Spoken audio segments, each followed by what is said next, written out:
is positive infinity. Last one. What is the limit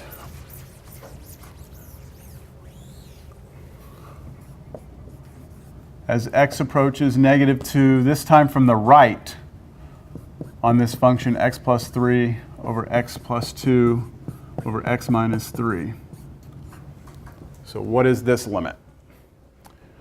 Well, if we plug in -2 again, we're going to get 1 over 0 again, right? That's going to be fixed over 0. That means we have either infinity, negative infinity, or does not exist. Since it's a one-sided limit, it can only be infinity or negative infinity. So we draw a little number line. We pick a number coming in from the right, like what? Negative 1.9 would work. And then we plug that into our function.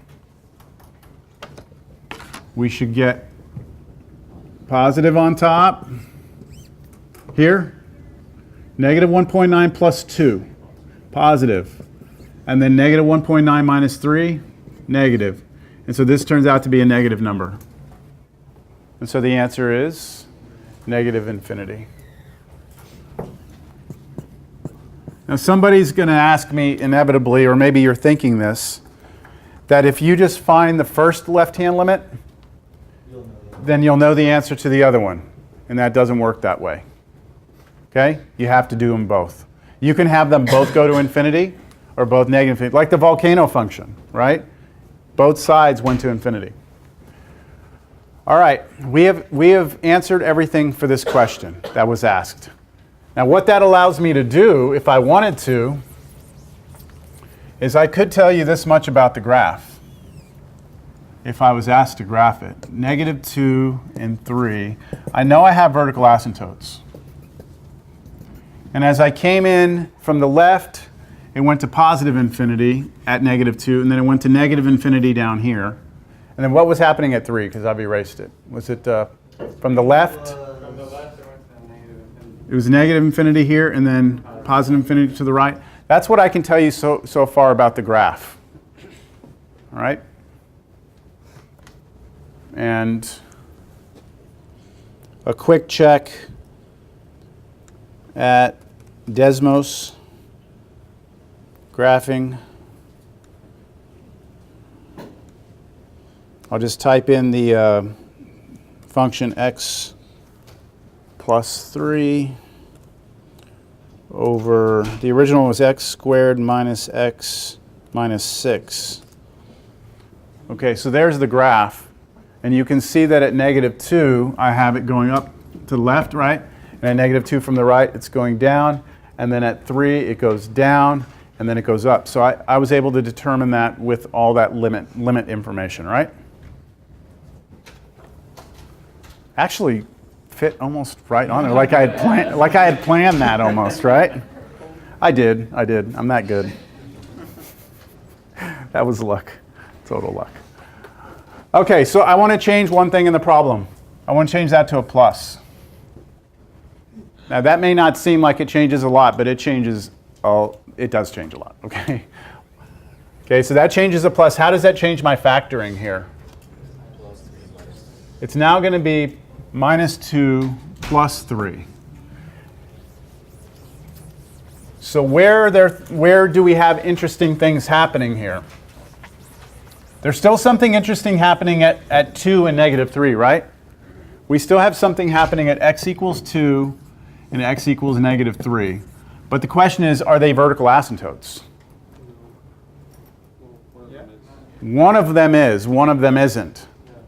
Because you can cancel this factor, can't you? You can cancel it, and it's a whole. But I want you to see that why that's a whole. So let's first start and try and figure out what's happening at 2. So let's take the limit as x approaches 2 from the left of this function.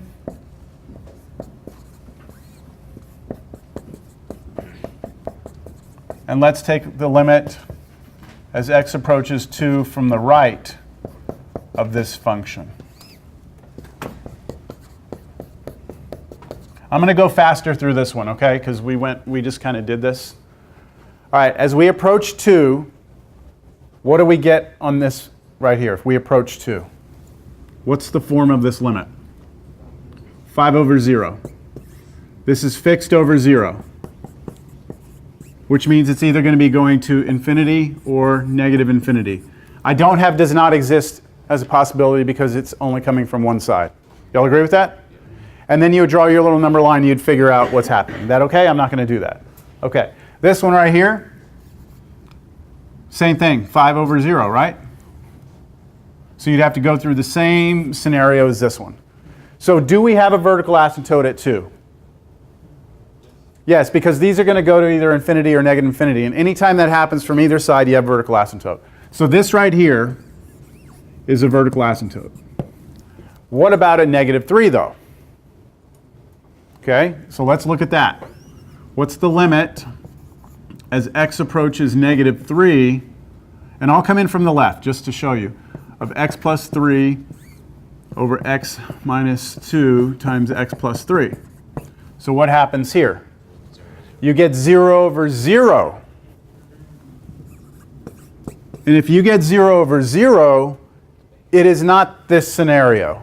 It's algebra. And the algebra that we can do there is just to cancel those factors, x plus 3.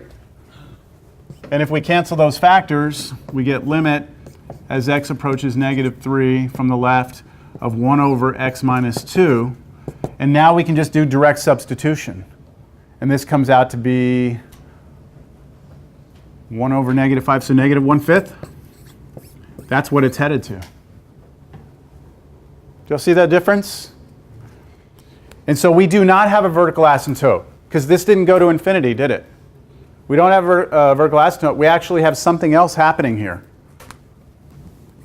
What is it?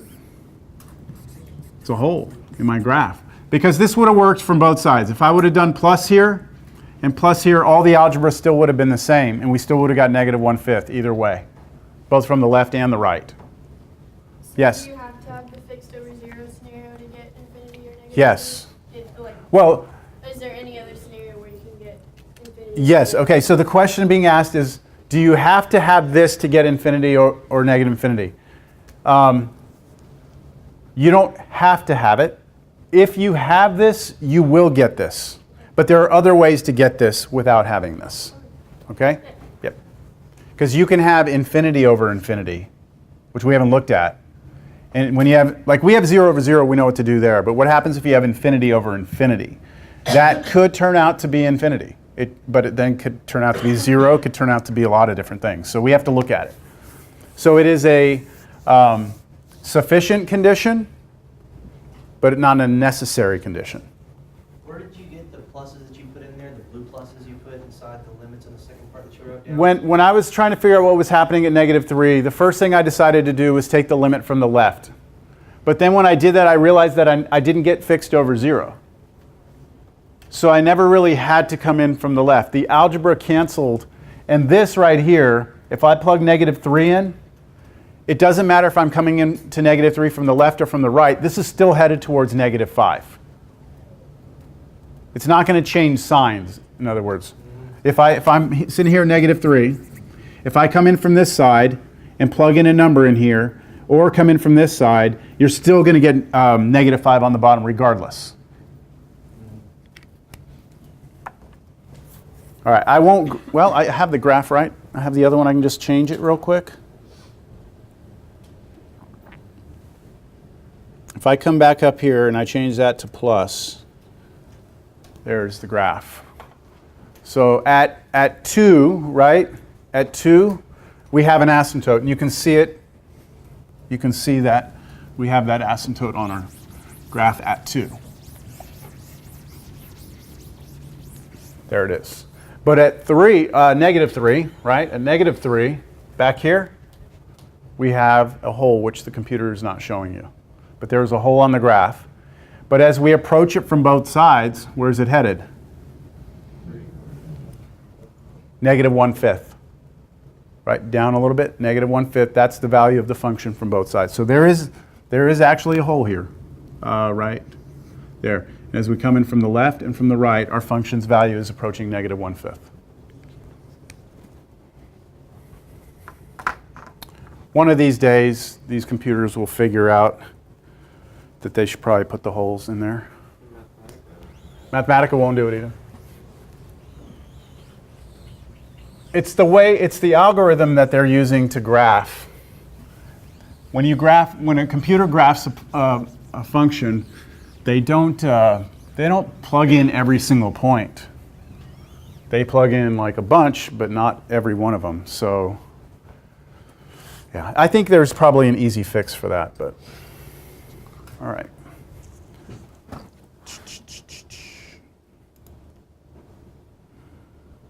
How are we doing? We still have 20 minutes. I have a whole other section to look at, but I want to do maybe one more.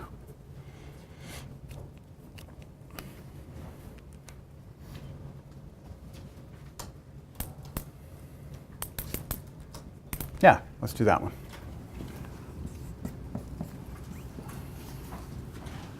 How about the function f of x equals cosine x over 0 over x, sorry.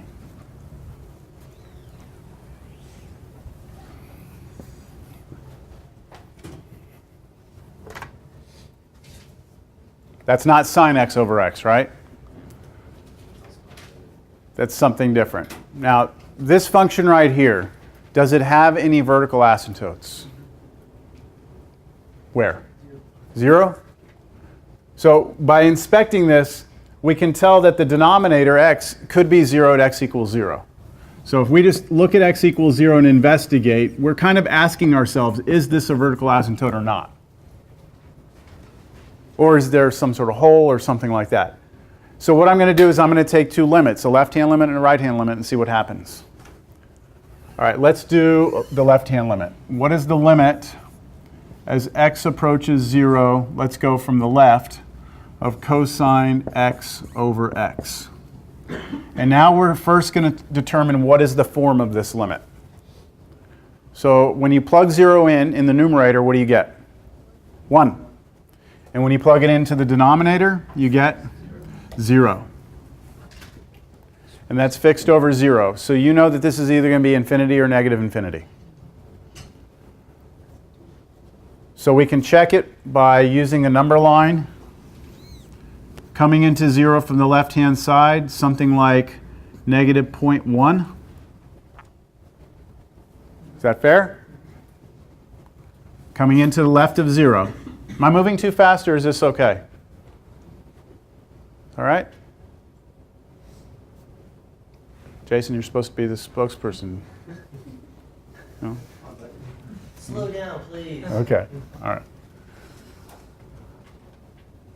Don't worry, I'll ask dumb questions. Well, I'm counting on you. Counting on you.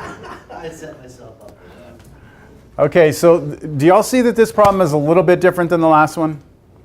What's the difference in this one? It's cosine. Yeah, it's cosine. So you know how I was plugging in to get positive and negative a little while ago? I was plugging in, if you plug that in, you get positive, and on the bottom you get positive, and that's negative, right? It was easy to plug that in, wasn't it? Relatively easy. Here, I have to try and plug in cosine of negative 0.1, right? I'm trying to figure out, and then over, what, this down here is negative 0.1. That's what I'm trying to do, and I'm just trying to figure out, like, is the top or bottom positive or negative? We know that the bottom is what? Negative. That we know, right? So we know that the bottom of this is negative. It's a question of what's happening on the top. That's supposed to say cosine. Well, just look at, what's the cosine function look like? Isn't that a cosine function? Yes? And it goes backwards, doesn't it? Like this? And here's 0. And which way are we approaching 0 from? The left side. So like if I plug a number in here like negative 0.1 into the cosine function, I've got to be up here somewhere, right? That's positive. I don't need a calculator to tell me that. It's a positive value. I plug in negative 0.1, I've got to be up here. So this would be positive up there. So the answer to this is negative infinity. It's going to negative infinity from the left. Follow that? So this limit goes to negative infinity.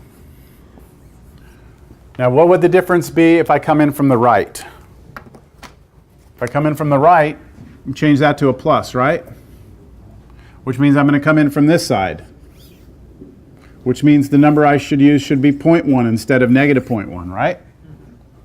And it's going to change this to cosine of 0.1 over 0.1. We know that that's positive on the bottom, right? And what about over here? Because I'm right here, right? It's positive still. So we get positive infinity.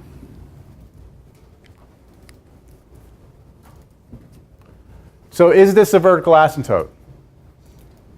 Yes, it is. From one side, it does one thing. On the other side, it does the other thing, but that doesn't matter. We just need it from one side to go to infinity or negative infinity. Okay. I think I'm happy with that.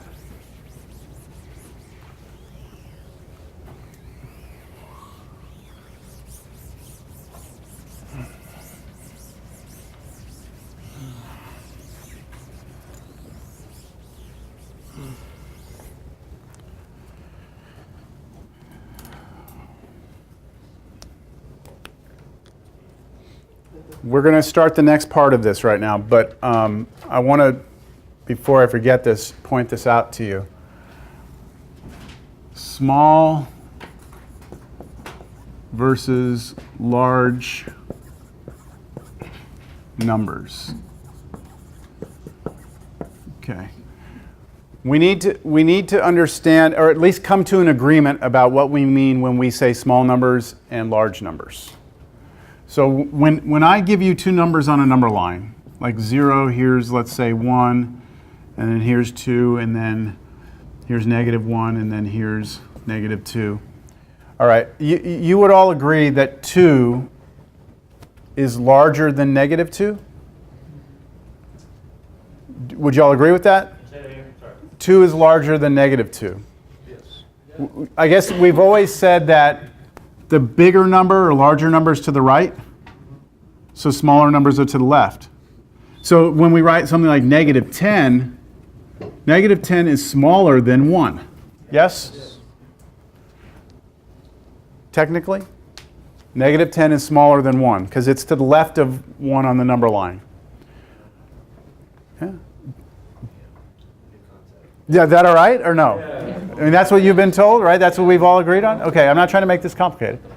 But when we're talking about small and large in this class, in here, I want you to look at it a different way. When we're saying small numbers in here, what we're going to be referring to are numbers that are close to 0. Small in magnitude. So if I take a number like negative 10, if you were to take its absolute value, that'd be 10. That's how far away it is from 0, right? That number, negative 10, is further away from 0 than 1, isn't it? So when I'm sitting here saying, hey, that number's getting really large or really small, we need to be on the same page. When I say really small, I do not mean it's going that way. Understand? When I say really small, I mean it's going towards 0. And when I say it's getting very large, it's either going this way or that way. Make sense? So I'm going to refer to numbers out here as large negative numbers and numbers out here as large positive numbers. And numbers really close to 0, whether or not it's positive or negative, as small numbers. See the difference? So there's a little bit of a technical problem in our language. When we say that's smaller than this, yes, but in here we need to make sure that small means close to 0. All right.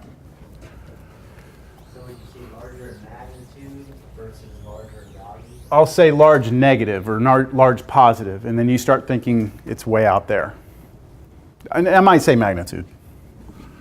So like magnitude would be the actual distance away from 0, but yes. The value would be its consequence from positive. Positive or negative, yeah. Mm-hmm. All right, let's look at, we won't get too far into this, but we will at least start it. limits at infinity. So up to this point, every time we've taken a limit, every single limit we've done, it's always been x goes to a. Right? X goes to 2, x goes to 3, x goes to 0, x goes to -2. And we've been able to approach those from both sides, right? Now we're going to change it, and we're actually going to allow ourselves to either let x approach infinity or possibly negative infinity. So back, what we've been doing, here's A. We've got some graph. It might have a hole. Who knows? We come in from the left and we come in from the right, but we're headed towards A, right? Now what we want to do is actually start heading out to positive infinity. So start looking at our function. What is the function doing? Is we head way out to the right. Or this means look at the function as we head way out to the left. Now in college algebra you did do this with rational functions. You tried to ask yourself what happens to a function as it goes out this way or goes out that way. Do you remember what we called those when it would like flatten out? Like head towards something? The end behavior, yep. And with rational functions, if it flattened out to something, we called that the, not the vertical asymptote, it was a horizontal asymptote. Okay? So, and then some of you may have even talked about slant asymptotes, depending on your teacher. But we are going to take a different perspective here. We are just going to let x become infinitely large and see what happens to our function. Or let x become infinitely large negative. See, that's why I needed to clarify the language. This does not mean x is getting small in here. This means x is getting big negative. This means x is getting big. So let's see how this comes into play. Okay, we're going to go back to this function f of x equals 1 over x. Now at 0, we've got an asymptote, right? At 0 we do. But that's not what I'm interested in now. What I'm interested in is what is the limit as x approaches infinity of this function. So what is happening to this function? Not near 0, but as the x value, which here's our x value, becomes very big and positive. Well, you can see what the red function's doing, right? Where is it going? It's becoming asymptotically closer and closer to the x-axis without actually ever getting there, right? So that value, the y value of the function, is getting smaller and smaller. It's approaching 0, isn't it? We can actually see that from this if we just allow ourselves to think about what's happening with the numbers. Your numerator is fixed, isn't it? Okay, we've seen this before, fixed. The denominator in this case is not headed towards 0. The denominator is getting huge, right? So I'm actually going to put infinity here, even though I know infinity is not a number. I'm going to put it there just to help me think. If you take a fixed number like 1 and you let the denominator get big, the ratio gets small. Yeah? And it must squash down and head towards 0. So this goes to 0. Always. Always. So when we had fixed over 0, there were 3 possible outcomes, right? When you have fixed over infinity, there's only one outcome. This is the only one. So you can see that as I go to the right, my function goes 0. Is that clear? This is our third form now that we have. We've had 0 over 0, that required algebra. Fixed over 0 gave us one of 3 answers. And now we're at fixed over infinity, and I'm telling you that that's going to give us 0 always. Now what happens if I change this problem and instead of going to positive infinity, I go to negative infinity? Nothing. Does anything change? So let's just replace this with negative infinity. So let's say I have the number 1 up here, and my denominator is getting big but negative. Those numbers are going to get small, right? They'll be tiny little negative numbers, won't they? but they're still headed where? 0. See, these are negative numbers. They're getting smaller and smaller, and they're headed towards 0. I don't care that they're negative. They're headed to 0. So you get the same scenario here, whether or not this is plus or minus. If the denominator is headed to positive or negative infinity, and your numerator is, take that back. If your numerator is fixed and your denominator is going to positive or negative infinity, you must go to 0. I'll do one example, and we'll pick up here next time, but I'll do something that you probably saw in college algebra. Let's take the function f of x equals 3x squared plus 1 over 5x squared minus x plus 7. That's a rational function from college algebra. Here are my 2 questions. The first question I'm going to ask is, what is the limit as x approaches infinity of f of x? And then the other one is, what is the limit as x approaches negative infinity of f of x? I'm going to pass around the sign-in sheet. I know that you took a quiz today, and I could use that, but I'm going to have you sign in anyway.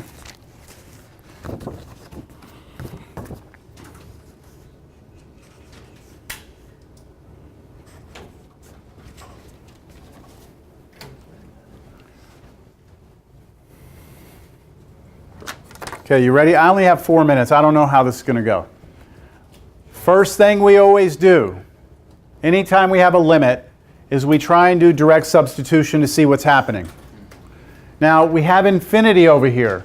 You can't really technically plug in infinity because it's not a number. But I can do it as long as I understand it's not a number and that I'm just going to be thinking about what's happening. So what would happen if I take infinity and square it?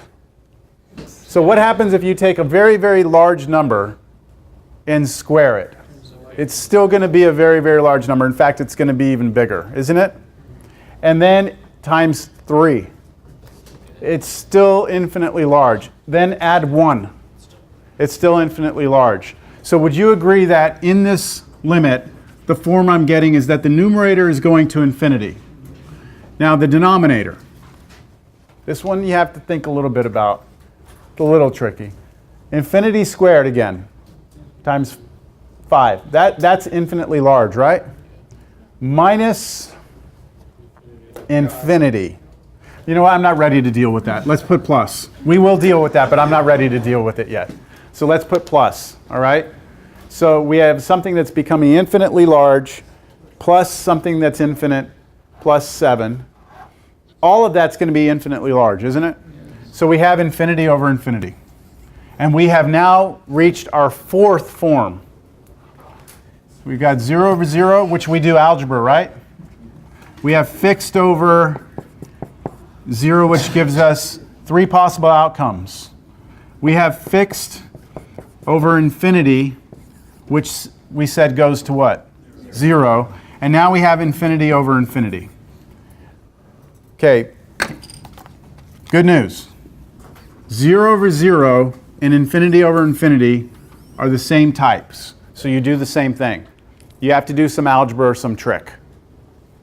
Okay? They're going to fall into the same category. We will at some point summarize all of this, okay? And I'm out of time. So you'll have to just stay tuned and we'll see how we attack that next time, all right?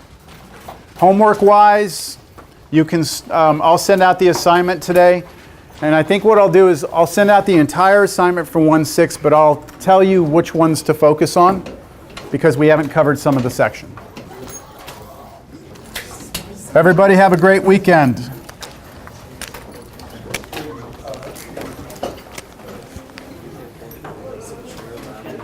Okay.